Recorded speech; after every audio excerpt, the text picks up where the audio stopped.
Our first reading this morning is from Psalm 116, chapter 1, verses 1 through 7. I love the Lord, because he has heard my voice and my pleas for mercy, because he inclined his ear to me. Therefore, I will call on him as long as I live. The snares of death encompassed me. The pangs of Sheol laid hold on me. I suffered distress and anguish. Then I called on the name of the Lord. O Lord, I pray, deliver my soul. Gracious is the Lord and righteous. Our God is merciful. The Lord preserves the simple. When I was brought low, God saved me. Return, O my soul, to your rest, for the Lord has dealt bountifully with you. Our second reading is from the book of Mark, chapter 2, verse 23 through chapter 3, verse 6. One Sabbath, Jesus was going through the grain fields, and as they made their way, his disciples began to pluck heads of grain. The Pharisees said to him, "Look, why are they doing this when it is not lawful on the Sabbath?" And he said to them, "Have you never read what David did when he and his companions were hungry and in need of food? He entered the house of God when Abiathar was high priest and ate the bread of the presence, when it is not lawful for any but the priests to eat, and he gave some to his companions." Then he said to them, "The Sabbath was made for humankind, and not humankind for the Sabbath. So the Son of Man is Lord even on the Sabbath." Again, he entered the synagogue, and a man was there who had a withered hand. They watched him to see whether he would cure him on the Sabbath, so that they might accuse him. And he said to the man who had the withered hand, "Come forward." Then he said to them, "Is it lawful to do good or to do harm on the Sabbath, to save life or to kill?" But they were silent. He looked around at them in anger. He was grieved at the hardness of heart and said to the man, "Stretch out your hand." He stretched it out, and his hand was restored. The Pharisees went out and immediately conspired with the Herodians against him, how to destroy him. In ministry, there's a phrase we use amongst clergy that might seem a little silly, but it operates as shorthand for expedience. Excuse me. In conversation, we might refer to a sacred cow when there's some unknown value or tradition or item in a congregation that is cherished by all, or at least cherished by enough of a few members that if you, as a new minister, try to alter it, you are in trouble. Wikipedia defines a sacred cow as a figure of speech for something considered immune from question or criticism, perhaps unreasonably so. We talk about it in ministry a lot because it's a misstep that most new ministers commit. Stumbling upon a sacred cow with the best of intentions. There's very little warning about what are those sacred cows, and they are usually superfluous, not central to the function of the church or faith, and often make the function of church or faith especially complicated. But God help you if you try to change them.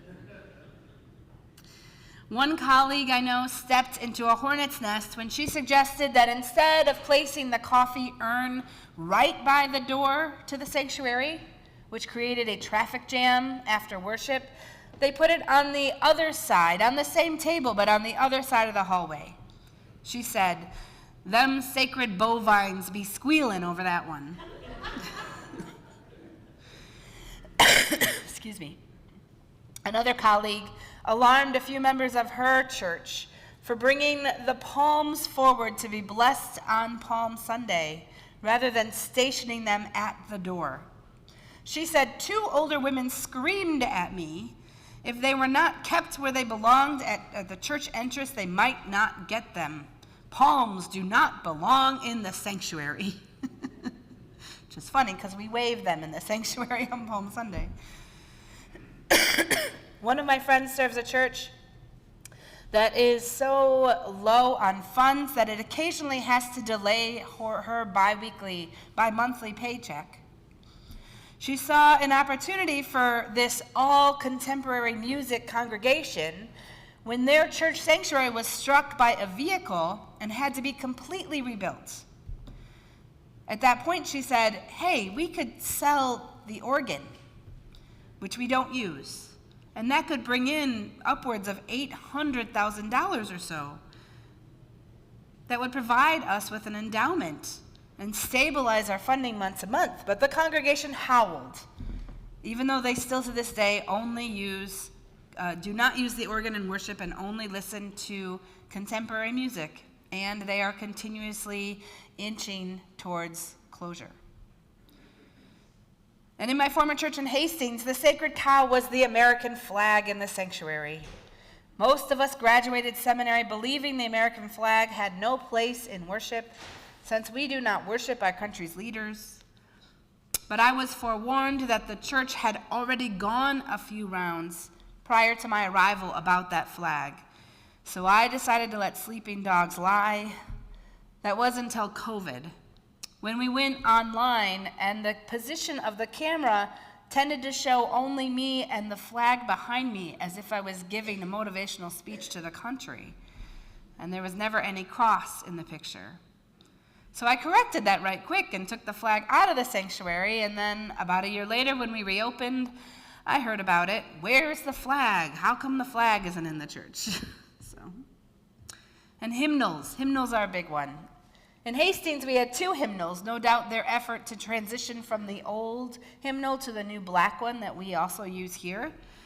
But because the new black one had more inclusive language.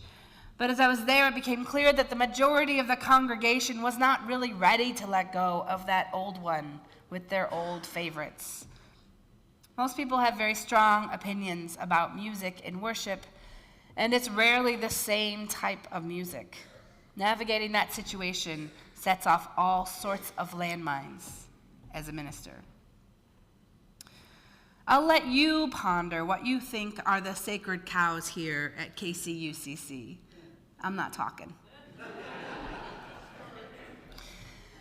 But often with sacred cows, there are unwritten rules or instructions that have been taken so seriously that they have been written down and adhered to word for decades. And any deviation is not tolerated.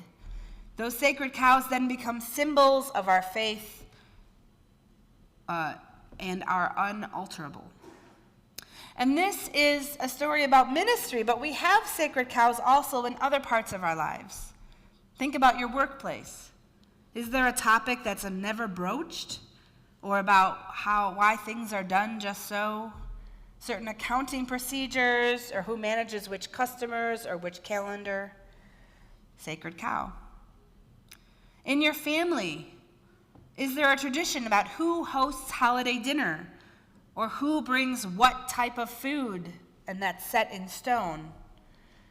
What would happen if someone else said, why don't I host Easter this year? Or someone else said, let's have a vegetarian Christmas dinner. Sacred cow. I found myself thinking about these as I read the scripture we are studying today. Last Sunday I spoke about how Sabbath means many things to God and to us, including resistance.